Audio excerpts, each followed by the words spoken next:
ایک یہودی بچہ تھا، میرے نبی کی خدمت کیا کرتا تھا۔ وہ خدمت کیا تھی؟ میرے نبی جب بھی مسجد نبوی میں داخل ہوتے، جب بھی اپنی نالین مبارک اتارتے، جوتا مبارک اتارتے، تو یہ یہودی بچہ دوڑ کر میرے نبی کے جوتے کو ادباً احتراماً اٹھا کے چوم کے ایک سائڈ پہ رکھ دیتا تھا، پھر میرے نبی کے جوتے کی رکھوالی کیا کرتا تھا۔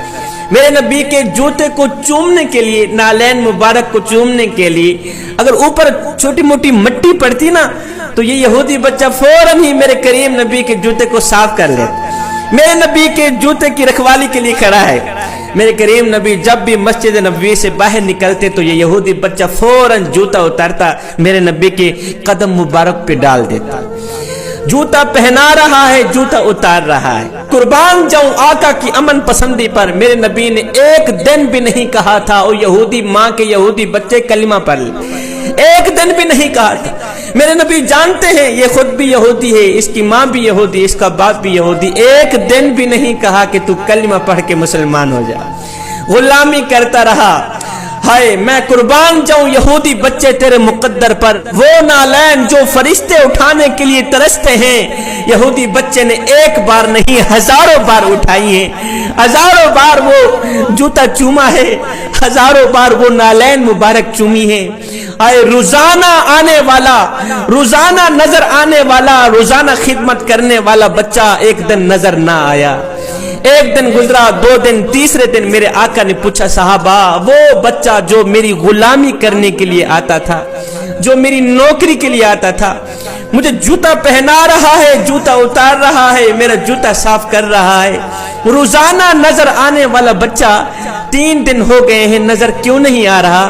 کسی نے کہا آقا وہ بچہ بیمار ہو گیا ہے، اور بہت زیادہ بیمار ہو گیا۔ میرے کریم نبی نے فرمایا صحابہ آؤ پھر چلتے ہیں، اس کا حال پوچھنے کے لیے اس کے گھر جاتے ہیں۔ کسی نے کہا آقا وہ یہودی ہے، وہ یہودی ماں کا بچہ، یہودی باپ کا بچہ، آپ اس کے گھر اس کا حال پوچھنے کے لیے جا رہے ہیں۔ میرے کریم نبی نے فرمایا صحابی وہ مسئلہ الگ ہے، یہ دیکھ کہ وہ نوکر کس کا ہے، یہ دیکھ وہ غلام کس کا ہے۔ میرے نبی اس کا حال پوچھنے کے لیے اس کے گھر پہنچے، دیکھا آدھی روح اندر ہے، آدھی روح باہر ہے، زندگی موت سے جنگ لڑ رہا ہے۔ میرے کریم نبی نے جب اس کی حالت دیکھی، میرے نبی نے فرمایا بچے ساری زندگی تو میری غلامی کرتا رہا، ساری زندگی تو میری نوکری کرتا رہا، ساری زندگی میرے جوتے پالش کرتا رہا، ساری زندگی مجھے جوتا پہناتا رہا، اتارتا رہا، ساری زندگی تو نے میرا دیدار کیا۔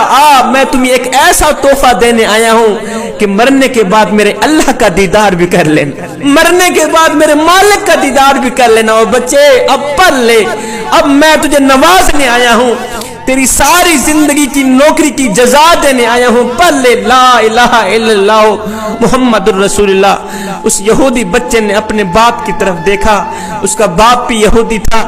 باپ نے بچے کو دیکھتے ہی کہا نہیں بچے یہاں نا کی تو کوئی گنجائش ہی نہیں، اور بیٹے تجھے پتہ نہیں ہے نبیوں کا سردار ہمارے گھر چل کے آیا ہے، نبیوں کا امام ہمارے گھر چل کے آیا ہے، بچے پڑھ لے لا الہ الا اللہ محمد الرسول اللہ۔ تو آج مر رہا ہے، آج کے دن تیری نوکری ختم، آج سے تیرے نبی کی میں خود ہی نوکری کیا کرتا رہوں گا، آج سے تیری نوکری ختم ہے۔ بچے نے کلمہ پڑھا، روح پرواز ہو گئی، اللہ کو جا ملا۔ باپ بھی کلمہ پڑھ کے مسلمان، ماں بھی کلمہ پڑھ کے مسلمان۔ اب یہ ساری زندگی انہوں نے میرے نبی کی نوکری پہ لگا دی۔